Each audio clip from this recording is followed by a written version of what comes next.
David Benavidez, aka El Bandera Roja, up against Alexis Angulo. And technically, it's his first title defense, his first fight since regaining the belt, I should say, and his third fight since testing positive for cocaine. I personally have a rule: never bet against a fighter who enjoys a nostril full of yak.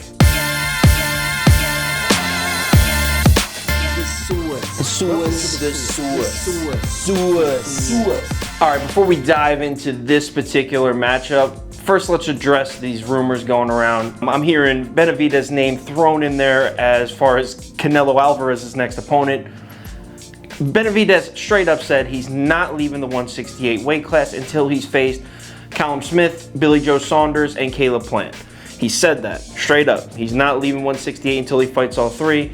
I realize Canelo could fight him at 168, but he specifically mentioned those three names. So that's not gonna happen. I very seriously doubt it. Moving on. Normally, I would tell a fighter in a weight class like 168, yo, bump up to 175. That's where the big money's at. But 175 is one of the worst weight classes in boxing right now. Not a lot going on. I know Canelo jumped up there to fight Kovalev, but I wouldn't consider Canelo a member of 175. He doesn't even have a weight class right now. 175, terrible. Do not jump it. Stay at 168. That's the right decision. So they're calling this Benavidez's first title defense, and it is his first title defense since regaining it. He regained the title from Anthony Durrell with a ninth round knockout, which I'm going to show you in a second. Technically, I think this should be his third title defense. In retrospect, he hasn't lost. Anthony Durrell was also scheduled to be Benavidez's next opponent anyway, before the failed drug test. So it's okay. It's his first title defense, but it's his third. All right, let's look at some highlights from that fight we were just talking about, Benavidez versus Anthony Durrell. Like I said, Benavidez won with a 9th round knockout, and he was up in points going into the 9th round, but it wasn't a complete blowout. You can see Benavidez scoring here.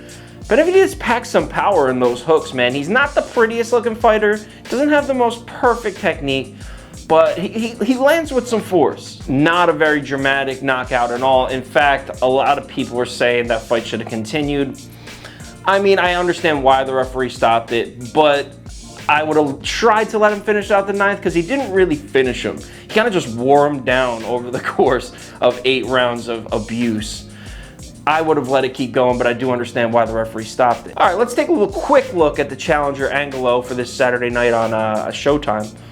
Angulo, his only loss comes at the hands of undefeated former super middleweight champion Gilberto Ramirez, who is still 40-0, is still undefeated, but he has now elevated to the 175 weight class. And ESPN hasn't updated their power rankings. He should be in the top 10 of that weight class. They didn't put him in there. Gilberto's good. A little overrated in my opinion, but he's good. So on paper, that's Angulo's only loss. Problem is, who are his wins? No notable wins on this record here. Let's take a quick look at his last fight. So here's Angulo against Anthony Sims Jr. Angulo picked up this victory, a split decision, controversial. He won. I believe he won at least. And you can see him on the attack in these highlights. Can we just pause for a moment and look at this? These are some ugly punches, man. Like, what kind of technique is this? I'm not a boxer, but I can look at that and be like, that is not correct. Saturday night should be a walk in the park, unanimous victory for Benavidez. I'm sure the betting lines are gonna reflect that. No one's picking Angulo to win this, as they shouldn't.